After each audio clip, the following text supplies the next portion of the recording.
Welcome to the new episode of my channel. আমি সঞ্জীব, তোমাদের সাথে এখন এই ভিডিওতে মূলত 1984 একটা বক্স অফিস ক্ল্যাশ নিয়ে কথা বলবো। এর আগে আমি বিভিন্ন ভিডিওতে বিভিন্ন বক্স অফিস ক্ল্যাশ নিয়ে কথা বলেছি, মিঠুনদার স্পেশালি মিঠুনদার যেসব সিনেমার বক্স অফিস ক্ল্যাশ হয়েছিল সেগুলো নিয়ে কথা বলেছি, এবং আজকেও একটা এরকমই একটা বক্স অফিস ক্ল্যাশ নিয়ে কথা বলবো। যদিও এই বক্স অফিস ক্ল্যাশ যেটা নিয়ে কথা বলবো এটা মিঠুনদার থেকে আমি বলবো ধারমপাজি মানে ধর্মেন্দ্রের বেশি বক্স মানে she is the main cast of both films, যে দুটো ফিল্মের ক্ল্যাশ হয়েছিল। এবং ওই সময় দাঁড়িয়ে যে সময় দুটো সিনেমা এসেছিলো সেই সময় দাঁড়িয়ে ধরমপাজি ওয়াজ দ্য হিউজ স্টার। তো মানে বাকি যারা ছিল সেই সিনেমা বাকি স্টারের থেকে ধরমপাজি অনেক বড় স্টার ছিল। তো আমি এটাকে মেনলি ধর্মেন্দ্র ক্ল্যাশ বলবো, বাট অলসো মিঠুনদা is one of the leading hero of this movie. তো মিঠুনদারও একটা ক্ল্যাশ হচ্ছে এটাই। তো যে দুটো নিয়ে কথা বলবো সেটা হচ্ছে 1984 রিলিজ হওয়া দুটো মুভি। তার মধ্যে একটা সিনেমার নাম হচ্ছে জাগির, আর অপর সিনেমাটার নাম হচ্ছে জিনে নেহি দুঙ্গা। যে সিনেমা দুটো 1984 দিওয়ালিতে রিলিজ করেছিল, দিওয়ালির উইকেন্ডে 26 অক্টোবর 1984। তো এই দুটো সিনেমার star caste, box office collection এবং সিনেমার কাস্ট কিউ ও সিনেমার সম্বন্ধিত কিছু আননোন ফ্যাক্টস নিয়ে আজকে কথা বলবো। তো ফার্স্টে আমি যদি বলি জিনে নেহি দুঙ্গা, তো জিনে নেহি দুঙ্গা সিনেমাটা লিখেছিল, প্রডিউস করেছিল এবং ডিরেক্ট করেছিল রাজকুমার কোহলি। তো আমরা প্রত্যেকে রাজকুমার কোহলিকে চিনি, যিনি এর আগে 20 সাল বাদ, নাগিন, তারপরে অনেক এরকম বড় বড় ওই সিনেমা করেছিল, রাজ তিলক, মুকাবলা, স্পেশালি মানে মাল্টি স্টার কাস্ট সিনেমায় জন্য তিনি একটা খুব বিশাল বড় নাম ছিল। বড় বড় মাল্টি স্টার কাস্ট হিটও তিনি দিয়েছেন। তো এরকম রাজকুমার কোহলি একজন খুব বড় মাপের ডিরেক্টর, তাই তিনি এই জিনে নেহি দুঙ্গাকে লিখেছিলেন, প্রডিউস করেছিলেন এবং ডিরেক্টর করেছিলেন। সিনেমাতে মুখ্য চরিত্রে অভিনয় করেছিল ধর্মেন্দ্র, শত্রুঘ্ন সিনহা এবং রাজ বাব্বর এবং অনিতা রাজ। সিনেমা রিলিজ করেছিল 26 অক্টোবর 1984। সিনেমাটা টোটাল লেন্থ ছিল হচ্ছে 159 মিনিট এবং সিনেমাটার মিউজিক দিয়েছিল বিশিষ্ট মিউজিক জুটি, ওই সময় মিউজিক ডিরেক্টরের জুটি লক্ষ্মীকান্ত এবং প্যারেলাল। সিনেমাটার বক্স অফিস নিয়ে কথা যদি বলি, সিনেমাটা কিন্তু ক্রিটিক্সদের থেকে মিক্সড রিভিউ পেয়েছিল এবং এই সিনেমাটা কিন্তু বক্স অফিসে মডারেট একটা সাকসেসফুল ফিল্ম প্রমাণিত হয়েছিল ওই সময়, যেটা বক্স অফিসে সেমি হিট টু হিট ওই এরকম একটা ট্যাগ পায়। সিনেমাটার স্টোরি লাইন নিয়ে যদি আমরা বলি, সিনেমাটার স্টোরি লাইন মূলত ছিল হচ্ছে দুটো কমিউনিটি, যে দুটো কমিউনিটি একে অপরের শত্রু এবং সেই দুটো কমিউনিটির মধ্যে বিভিন্ন সময় বিভিন্ন বিবাদ লেগে থাকতো।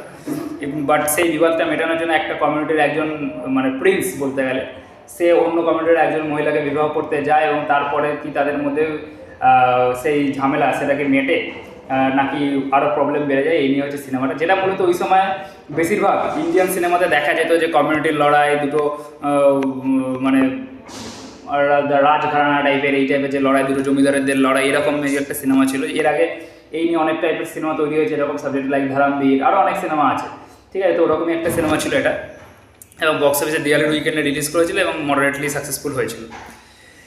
এবার যদি আমি বলি যে জাগির নিয়ে, জাগির সিনেমাটাকে লিখেছিল হচ্ছে শচীন ভৌমিক, সিনেমাটাকে প্রডিউস এবং ডিরেক্ট করেছিল হচ্ছে প্রমোদ চক্রবর্তী। সিনেমাটাতে মুখ্য চরিত্রে অভিনয় করেছিল ধর্মেন্দ্র, মিঠুন চক্রবর্তী, ড্যানি ডেনজম্পা, জিনা তামান এবং সোমা আনন্দ। এই সিনেমাটা টোটাল রানিং লেন্থ ছিল হচ্ছে 160 মিনিট এবং এই সিনেমাটা রিলিজ করেছিল 26 অক্টোবর 1984। এবং এই সিনেমাটা কিন্তু বক্স অফিসে, ইন্ডিয়ান বক্স অফিসে এই সিনেমাটা কতটা কী পারফরমেন্স করেছিল সেটা নিয়ে অনেক জায়গায় অনেক রকম দ্বিমত আছে। অনেকের মধ্যে সিনেমাটা অ্যাভাব অ্যাভারেজ করেছিল, অনেকের মধ্যে সিনেমাটা ম্যাসিভ হিট হয়েছিল। স্পেশালি বেঙ্গল সার্কিটে কিন্তু সিনেমাটা হিউজ বক্স অফিস কালেকশন করেছিল এবং টিল ডেট অনেক সিনেমার রেকর্ড ভেঙে দিয়েছিল বেঙ্গল, ইউপি এইসব জায়গায়। ইন্ডিয়াতে সিনেমাটাকে আমরা ওভারঅল হিট ধরে নিতে পারি, অনেকের মধ্যে সিনেমাটা অ্যাভাব অ্যাভারেজ হয়েছিল, অনেকের মধ্যে ব্লকবাস্টার হয়েছিল, তো আমরা মিডিয়ামে থেকে সিনেমাটাকে হিট ধরে নিতে পারি। কিন্তু 1986-এ যখন সিনেমাটা রিলিজ হয়েছিল সোভিয়েত ইউনিয়নে, তো সেই ডেটে সোভিয়েত ইউনিয়নে যে কয়েকটা সিনেমা রিলিজ করেছিল, ঠিক আছে, সব সিনেমার রেকর্ড ভেঙেছিল।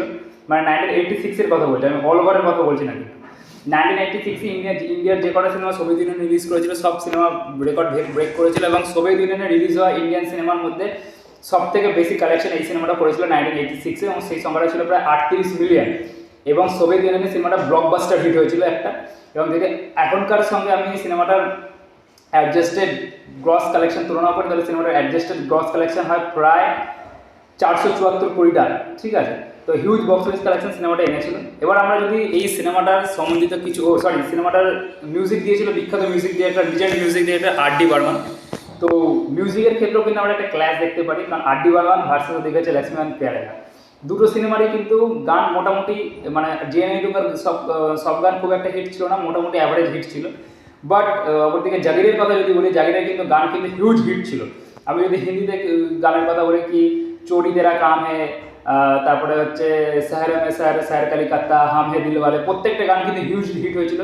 প্লাস এই সিনেমাটা কিন্তু সিমultaneously বাংলাতেও শর্ট হয়েছিল, বাংলাতে সিনেমাটা তিন মূর্তি নামে রিলিজ হয়েছিল, এবং বাংলাতেও যে গানগুলো রিলিজ হয়েছিল যে সেই গানগুলো কিন্তু মানে ব্লকবাস্টার হিট ছিল, এবং মানে ওই বছরের অন্যতম হিউজলি সেল ডিভিডি ছিল এইসব গানের ভিডিওগুলো, এইসব গানের যে ক্যাসেট ছিল সেগুলো। গানের দিক থেকেও কিন্তু এই সিনেমাটা, জাগির সিনেমাটা কিন্তু হিউজভাবে প্রফিটেবল ছিল। এবার যদি আমি দুটো সিনেমার কিছু আননোন ফ্যাক্টস নিয়ে কথা বলি, তাহলে ফার্স্টে যদি আমি জাগিরের কথা বলি, জাগির সিনেমাটা প্রথম স্টার্টিং হয়েছিল 1975-এ শোলে সিনেমাটা রিলিজ হওয়ার পরপর, এবং তখন এই সিনেমাটাকে মুখ্য স্টারকাস্টে রাখা হয়েছিল সঞ্জীব কুমার, তারপরে আপনার অমিতাভ বচ্চন এবং ঋষি কাপুরকে। পরে ঋষি কাপুরের জায়গায় বিনোদ খান্নাকে নেওয়া হয় এবং সিনেমাটা স্লেভ হয়ে যায়। তখন 1979-এ আবার যখন সিনেমাটা শুটিং শুরু হয়, তখন অমিতাভ বচ্চন, মিঠুন চক্রবর্তী এবং ঋষি কাপুরকে নিয়ে সিনেমাটা শুরু হয়। বাট অমিতাভ বচ্চনের ডেটের প্রবলেমের জন্য সেই সময় সিনেমাটা কিন্তু তৈরি হয়নি। পরবর্তীকালে অমিতাভ বচ্চনের জায়গায় ধর্মেন্দ্র আসে এবং ঋষি কাপুরের জায়গায় আসে হচ্ছে আমাদের ড্যানি ডেনজঙ্গো, এবং সিনেমাটা শুরু হয়। সিনেমাটা আমি যেরকম বললাম যে বাংলার সাথে এই হিন্দির সাথে বাংলাতেও সিমultaneously শর্ট হয়েছিল সিনেমাটা, এবং কলকাতার বিভিন্ন জায়গায় সিনেমাটা শ্যুট হয়েছিল, বীরভূমের এবং বাঁকুড়ার বিভিন্ন জায়গায় সিনেমাটা শ্যুট হয়েছিল। আর যদি আমি সিনেমার বক্স অফিস কালেকশন নিয়ে অলরেডি কথা বলে নিয়েছি, সেটা নিয়ে আলাদা করে কথা বলা নেই। বেঙ্গল সার্কিটের সিনেমাটা হিউজ বক্স অফিস করেছিল, এবং বেঙ্গলের পাশাপাশি রাশিয়াতে বললাম ওভারসিজও সিনেমাটা কিন্তু ভালোভাবে বক্স অফিস কালেকশন এনেছিল। অপরদিকে যদি আমি বলি যে আমাদের আমি আর একটা জিনিস বলতে ভুলে গেলাম, জাগির সিনেমাটা কিন্তু অনেকটা ইন্সপায়ার্ড হচ্ছে এই বিখ্যাত হলিউড ফিল্ম থ্রি মাস্কেটিয়ার্স, বা বিখ্যাত হলিউডের স্টোরি থ্রি মাস্কেটিয়ার্স, সেখান থেকে। এবার আপনারা যদি এই সিনেমাটার মেকিংয়ের দিকেও লক্ষ্য করেন, তাহলে সিনেমাটার মেকিংও কিন্তু প্রচুরভাবে মডার্ন ছিল। যেমন এই সিনেমাটার মধ্যে আমরা দেখেছি আন্ডারগ্রাউন্ড বাড়ি, সেই গুপ্তধনের খোঁজ করা, গুপ্তধনকে সেই মানে বিশেষভাবে লুকিয়ে রাখা, সেই মানে ড্রেসিং স্টাইল যদি বলি নায়কদের, সেটা একটু বিদেশি স্টাইলে, সেই জন্য মানে অনেকটা জিনিস থ্রি মাস্কেটিয়ার্স থেকে সিনেমাটা প্রভাবিত। তো সেই সময় ডিরেক্টর চেষ্টাও করেছিল সিনেমাটাকে অনেকটা সেইভাবে বানানো, ঠিক আছে। তো আপনার প্রত্যেকটা সিনেমার যদি সেরকম দেখবেন সিনেমার ফাইটগুলো আছে, যে একটা ফাইট আছে যেখানে দেখবেন যে ওই মহাভারতের যিনি হয়েছিলেন মানে ভীম হয়েছিল, তার সাথে একটা ধর্মেন্দ্র, মিঠুন আর ড্যানি জনসনের একটা ফাইট আছে, সেই ফাইটটা দারুণ মানে ক্লাসি ফাইট আমি বলতে পারি, সেটা একদম মডার্ন স্টাইলে করা ফাইট হয়েছিল সেই সময় দাঁড়িয়ে। প্লাস দেখবেন একটা সিন আছে যেখানে রেল লাইনের মধ্যে বেঁধে রাখা হয় ধর্মেন্দ্র, মিঠুন এবং ড্যানি জনসনকে। পরবর্তীকালে বিভিন্ন সিনেমা ওই বিশেষ যে সিনটা রেল লাইনের যে সিনটা, রেলের ট্র্যাকের মধ্যে তিনজনকে বেঁধে রাখা, ওই সিনটা থেকে কপি করা হয়েছিল। তো এরকম অনেক সিন আছে যেগুলো সত্যি করে বলতে ওই সময় দাঁড়িয়ে যেসব যে ধরনের সিনেমা হতো ইন্ডিয়াতে, তার থেকে কিন্তু অনেকটা আগের মাপে। এবং তার একটা বড় কারণ হচ্ছে এই সিনেমার যে দুজন মেন স্টার ধর্মেন্দ্র এবং মিঠুন চক্রবর্তী, তারা কিন্তু তাদের যদি আপনি ফিল্মোগ্রাফি দেখেন, তো তাদের ফিল্মোগ্রাফিতে তারা এমন অনেক সিনেমা করেছে যেগুলো কিন্তু সেই সময় থেকে দাঁড়িয়ে, সেই সময় ইন্ডিয়ান সিনেমার থেকে দাঁড়িয়ে অনেক আগের, মানে অনেক ফিউচারিস্টিক। লাইক মিঠুন চক্রবর্তী সুরক্ষা, ওয়ার্ডার, তারপরে আমি যদি ধারামপালির কথা বলি তাহলে শালিমার, আলিবাবা চালিশ চোর। তারপরে আরেকটা সিনেমা আছে যেটাতে মোটামুটি শার্ক নিয়ে একটা সিনেমা করেছিল, সেই হাঙরের সাথে ফাইট আছে, সমুদ্র বা এরকম কিছু একটা নাম। তো এরকম অনেক সিনেমা আছে যেগুলো ধারামপালির সিনেমা, যেগুলো কিন্তু সময়ের থেকে অনেক এগিয়ে, মিঠুনদের অনেক সিনেমা যেগুলো অনেক ফিউচারিস্টিক সিনেমা, এবং এই সিনেমাটাতে আমরা সেই ফিউচারিস্টিক ব্যাপারটা দেখতে পারি, ঠিক আছে। এখানে মূলত ওই যে মানে একটা কি বলবো ওয়েস্টার্ন ভাব আর একটা ইন্ডিয়ান স্টাইল, এই দুটোকে মিক্স আপ করে কিন্তু এই সিনেমাটা তৈরি করা হয়েছিল, ঠিক আছে। তো সেটা আমরা এই সিনেমার মধ্যে অবশ্যই দেখতে পাই। অপরদিকে যদি আমি বলি যে জিনে নেহি দুঙ্গা মূলত একটা পাকিস্তানি পাঞ্জাবি ফিল্ম, মওলা জাট, এই সিনেমাটা থেকে ইন্সপায়ার্ড। এবং এই সিনেমাটাতে কিন্তু প্রথমে মুখ্য চরিত্রে ধর্মেন্দ্র এবং শত্রুঘ্ন সিনহার ক্যারেক্টারটার জায়গায় রাজেশ খান্নাকে অ্যাপ্রোচ করা হয়েছিল, এবং পরবর্তীকালে শত্রুঘ্ন সিনহাকে সেখানে অ্যাপ্রোচ করা হয়। এবং রাজ বাব্বরের ক্যারেক্টারটার জায়গায় ঋষি কাপুরকে ফার্স্টে অ্যাপ্রোচ করা হয়েছিল, ঋষি কাপুরের পর অনিল কাপুরকেও অ্যাপ্রোচ করা হয়েছিল, বাট অনিল কাপুর না করার শেষে রাজ বাব্বরের কাছে এই রোলটা আসে, ঠিক আছে।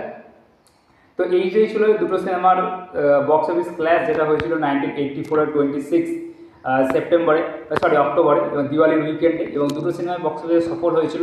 এবং স্পেশালি জাগির বেশি সাকসেসফুল ছিল, এবং জাগির ওয়ার্ল্ড ওয়াইডেও হিউজ ব্লকবাস্টার হয়েছিল, এবং ইন্ডিয়াতেও বেশি সাকসেসফুল ছিল। অপরদিকে জিনে জন্য কিন্তু বক্স অফিসে মডারেট সাকসেসফুল ছিল, এবং জাগির পরবর্তীকালে একটা কাল্ট ক্লাসিকের মর্যাদাও পায়। এবং জাগিরের মেকিং বলুন, মিউজিক বলুন, সব ক্ষেত্রে জাগির একটা কাল্ট ক্লাসিকের মর্যাদা কিন্তু ওই সময় পেয়েছিল, এবং বক্স অফিসেও সেটা কিন্তু রিফ্লেক্ট করেছিল। তো এটাই ছিল আজকের স্পেশাল ভিডিওটা ভালো লেগে থাকলে অবশ্যই লাইক করবেন, চ্যানেলটাকে সাবস্ক্রাইব করবেন। Thank you.